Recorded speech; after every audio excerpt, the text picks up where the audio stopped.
BUMN ini harus dikelola oleh talenta-talenta terbaik yang dimiliki bangsa ini. Dan kita nggak kekurangan talenta kok. Dan saya bilang berkontribusi untuk pembangunan pemerintah itu nggak perlu harus di menjabat menteri atau pejabat BUMN, tapi dimanapun kita berada.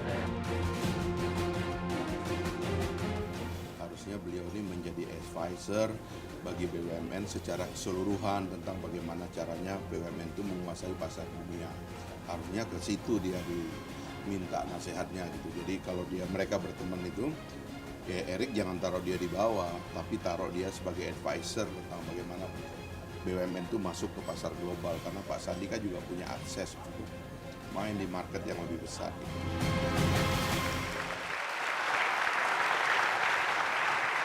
Dan sudah hadir di Mata Najwa, Sandiaga Uno. Selamat malam, Bang Sandi. Terima kasih. Assalamualaikum warahmatullahi wabarakatuh. Terima kasih sudah hadir di Mata Najwa. Senang diundang. Saya mendeteksi ada semacam bromance di antara dua orang di samping saya ini. Jadi Anda berdua tuh berteman sejak kuliah ya? Sejak mungkin main basket mulai SMP SMA kita. SMP ya. Ya kenal main basket sama-sama. Sejak SMP sudah berteman. Jadi sudah tahu luar dalam masing-masing. Kayaknya luar dalamnya setelah kuliah. Oh berarti itu ada cerita yang mungkin tidak bisa dibuka malam ini. Tidak bisa dibuka. Yang jelas Bang Sandi, dulu saya ingat Anda kaget ketika sahabat Anda ditunjuk jadi ketua TKN. Ketika sekarang ditunjuk jadi Menteri BUMN, kaget atau tidak? Saya sudah cukup siap ya, karena saya tahu di dalam hatinya, saya panggilnya Bro Menteri ya, karena nggak bisa bro-bro lagi. Sekarang sudah menjadi pejabat negara.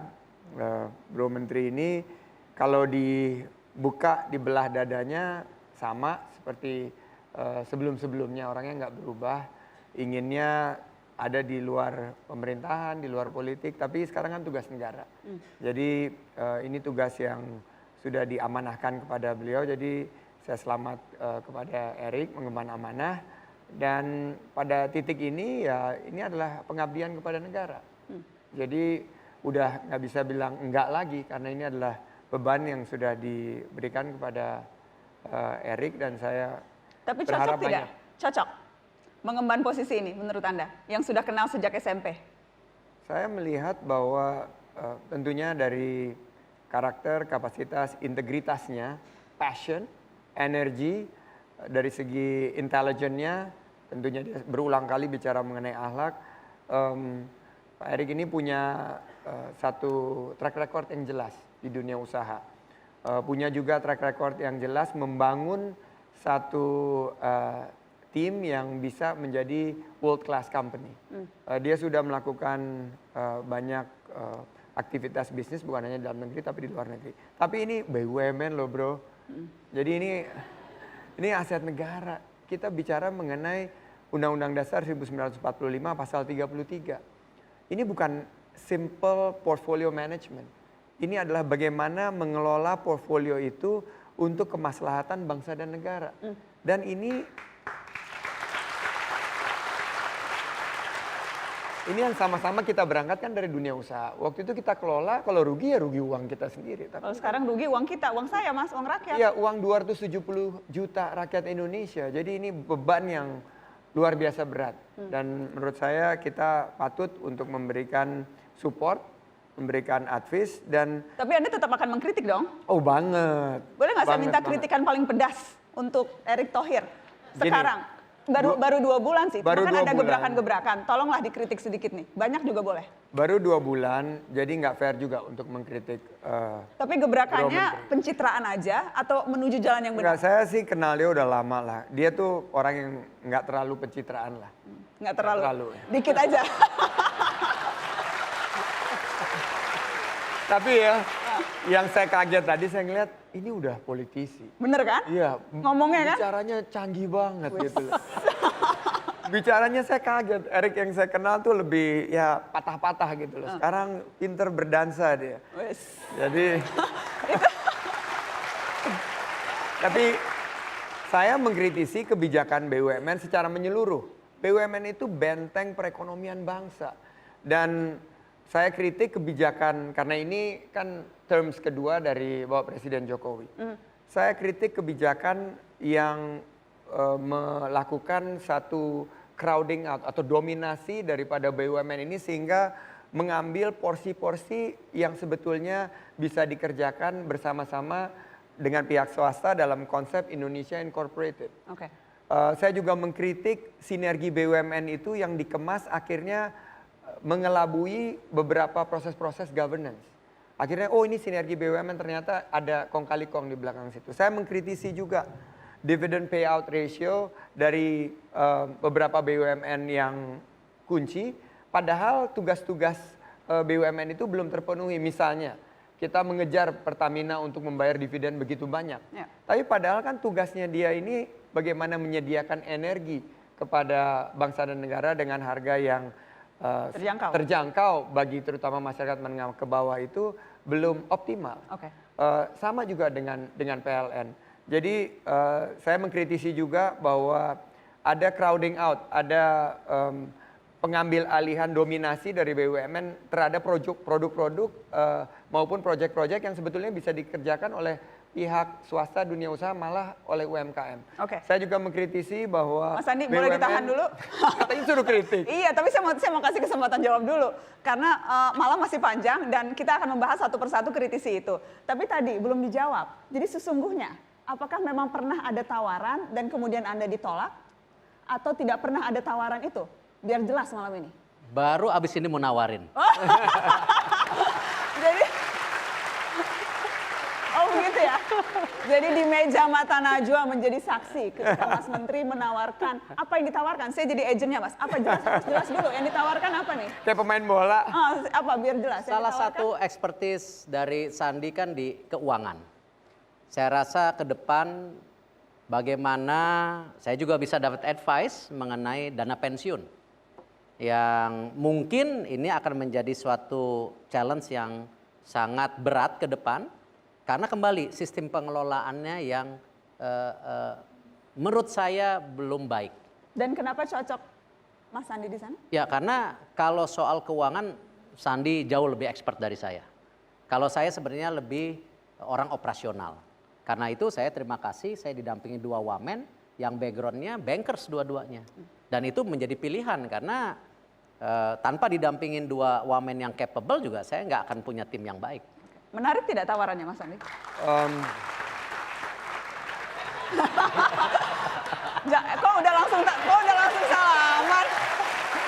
Saya kalau urusan membantu negara, apapun kapasitasnya tentu harus kita lakukan. Dan dana pensiun ini salah satu juga instrumen yang sebetulnya bisa digunakan untuk pendanaan program-program pembangunan.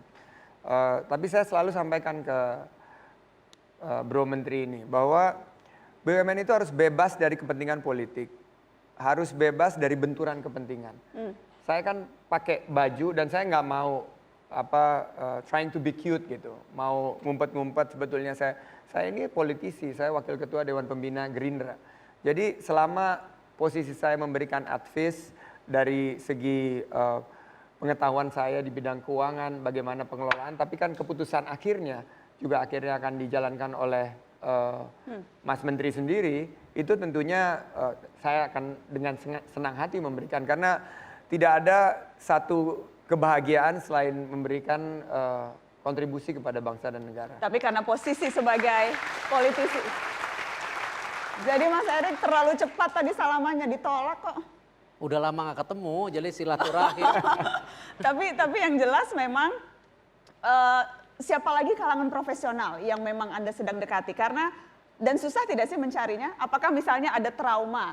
Karena beberapa direksi BUMN yang berasal dari kalangan swasta, itu kemudian kebijakan korporasinya dinilai masuk tindak pidana korupsi sehingga akhirnya harus masuk BUI. Apakah memang ada kekhawatiran-kekhawatiran itu yang menghambat kita mendapatkan talenta terbaik dari swasta? Ya, saya rasa kalau backgroundnya dari partai, kembali statement saya jelas, kalau ingin masuk di jajaran BUMN harus copot dari partainya. Itu udah clear dari awal. Yang kedua, ya tentu bagaimana kita tarik the best talent yang ada di masyarakat, baik di dalam BUMN ataupun di luar BUMN, saya rasa suatu hal yang sangat bagus. Karena kalau kita lihat saja, kalau kita bicara misalnya total daripada BUMN yang listing di Bursa Efek, totalnya ada 29. Itu merupakan 24% dari total kapitalisasi pasar yang ada di bursa. Berarti kan kalau ke depan BUMN kita dorong sangat transparan, go public, ini kan bagian dari transparansi yang tidak bisa main-main. Nah, ini yang tentu kita harapkan ke depan. Kenapa? Basicnya tadi good corporate governance-nya harus dari awal. Dan menilai orang-orang yang terbaik mau masuk ada prosesnya yang transparan. Dan saya sudah bicara kepada 31 BUMN yang besar bahwa saya akan ada meeting bulanan dengan Dirut dan Komut. Kalau ada apa-apa dengan direksinya, Dirutnya yang bertanggung jawab dan Dirutnya harus siap dicopot. Harus siap dicopot.